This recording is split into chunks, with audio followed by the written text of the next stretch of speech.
Después de la volatilidad de la última semana, ahora ya podemos confirmar que Bitcoin se enfrenta a un nivel que determina el estado de su tendencia a medio y corto plazo. Así que en este vídeo haré un análisis de la última hora de Bitcoin, centrándome tanto en el contexto general del mercado de las criptomonedas como en las características de dicho nivel. Bueno, voy a empezar por el análisis de Bitcoin de hoy, el análisis de la última hora de Bitcoin. Y es que, bueno, independientemente de que la semana pasada, pues a efectos de vela, sea una semana normal, es verdad que es una vela que ya denota cierta falta de decisión, ya que, pues como podemos comprobar, hay bastante sombra por arriba, bastante sombra por abajo, y ya no solo uniendo las dos sombras, sino que la sombra superior es más grande que el cuerpo y la sombra inferior es prácticamente lo mismo que el cuerpo. Entonces, cuando tú en una vela en general tienes más sombra o la misma sombra que cuerpo, pues denotas falta de decisión. ¿Por qué? Porque el cuerpo lo que transmite es que no solo estamos pisando una zona de precio, sino que cerramos en esa zona de precio o superior, en esa zona de precio o superior, en esa zona de precio o superior. La sombra que transmite. La sombra transmite que sí, estás pisando un terreno que no te terminas de creer.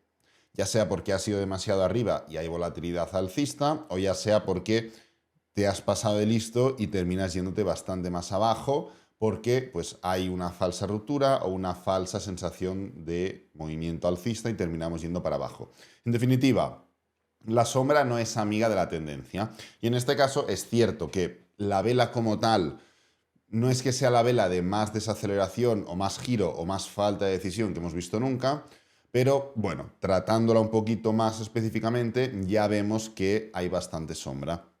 Sin embargo, el gráfico semanal tampoco nos deja esa sensación de, oye, ¿qué está pasando aquí? Como por ejemplo, pues hemos vivido en otras situaciones. Aquí vivimos una clara acumulación, aquí vivimos una clara falta de dirección. Fijaros, una, dos, tres semanas seguidas donde el precio no fue capaz de superar esta zona de mínimos. Aquí también volvimos a vivir 3 semanas seguidas de falta de decisión. En definitiva, hemos vivido claramente otros momentos de mucha más indecisión. Sin embargo, a pesar de que el gráfico semanal no sea el más descarado que hemos visto nunca, ya en gráfico diario vemos cosas. ¿Qué significa que vemos cosas? Significa que, pues bueno, tenemos una estructura tremenda de desaceleración alcista que se traduce en forma de patrón de cuña.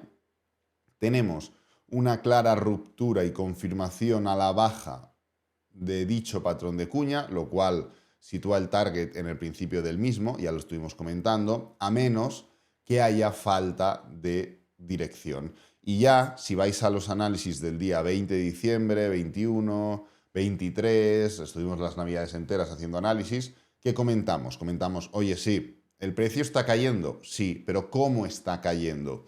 Con una desaceleración total. Y además, cuando hemos llegado a esta zona de aquí, al nivel de los 92.000, donde no solo convergen aperturas y cierres, mínimos y máximos, sino que también converge la media móvil de 50 sesiones diarias, el precio ha formado una especie de doble suelo y se ha levantado. Pero claro, esto te podría decir, vale, doble suelo, en zona de soporte clarísimo, nos levantamos. Bien, pero ¿qué es lo que hacemos? Subimos un poco y formamos un máximo decreciente. Bueno, ¿qué es lo que hacemos? Darnos la vuelta con fuerza. Y en el momento en el cual nos damos la vuelta con fuerza y parece que el precio va a tomar una clara dirección, aquí tenemos la dirección que parece que va a tomar, empieza a desacelerar, desacelerar, desacelerar, podéis ir al análisis de esos días, y vuelve a formar otro doble suelo en esa zona de soporte. ¿Qué comentamos estos días? Porque aquí además se está formando un patrón de canal en gráfico de 4 horas.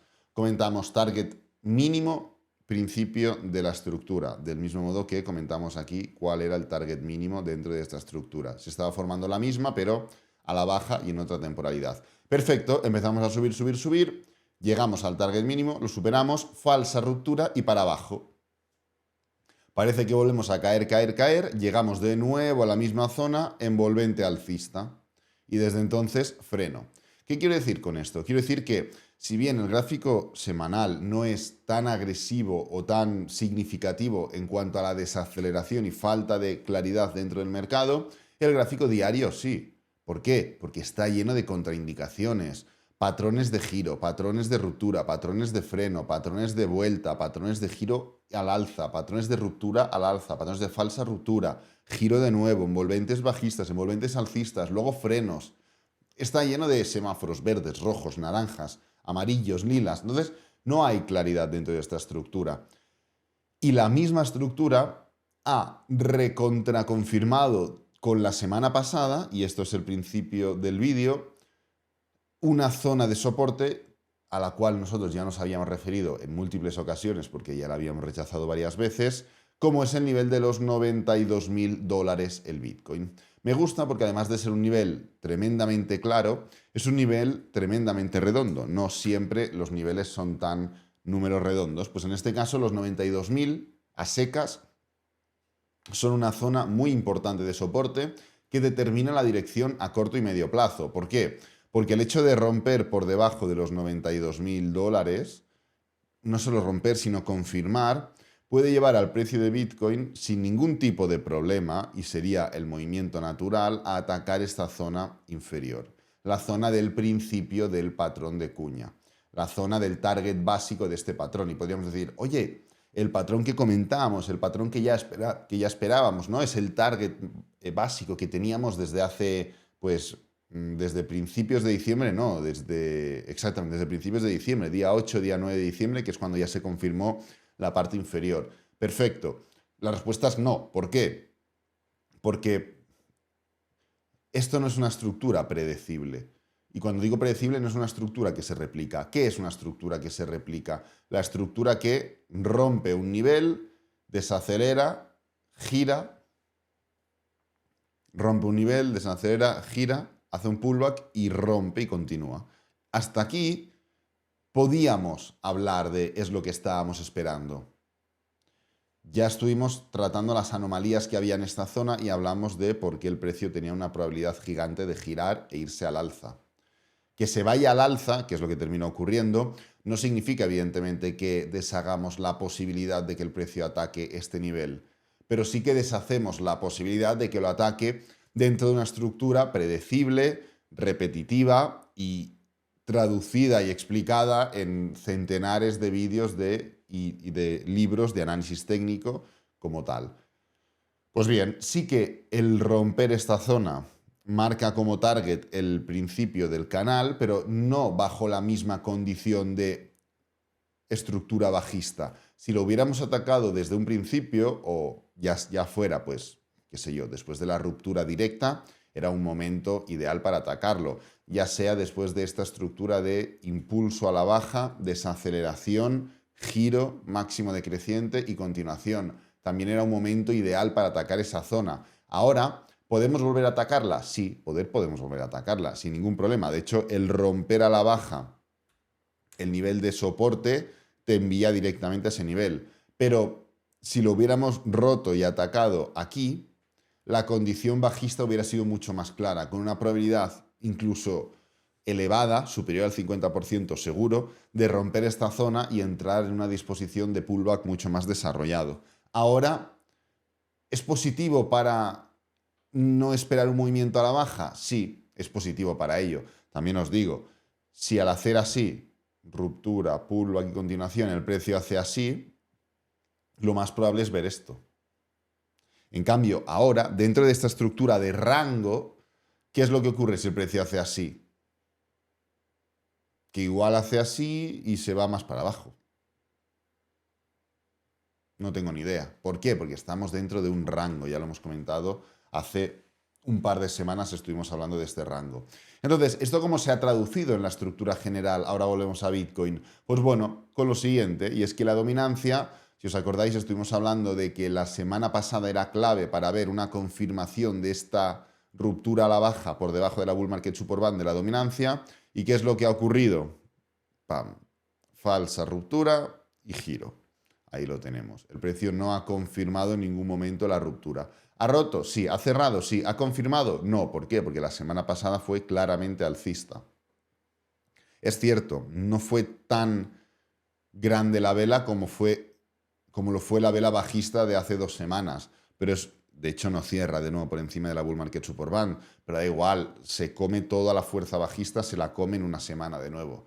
Con lo cual, esto sitúa la estructura de la dominancia sin haber completado ese claro cambio de tendencia del que estábamos hablando y que queríamos esperar para confirmar ese cambio de estructura en el mercado, en el cual ya finalmente las altcoins se despeguen totalmente de Bitcoin y aunque el precio de los activos en términos generales siga subiendo, entremos ya dentro de esa fase en la cual, pues bueno, las altcoins suben 15 y el Bitcoin sube 4. Todos subimos, todos contentos, pero se genera ese flujo, ese atractivo de nuevos proyectos, nuevas oportunidades, altcoins que se consolidan, etcétera, etcétera, ¿no?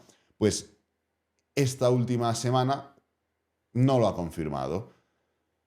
¿Cómo se traduce esto en el mercado en general? Bueno, si analizamos total, esto es la capitalización total del mercado de criptomonedas, pues vemos que, perdón, he cambiado, ahí está.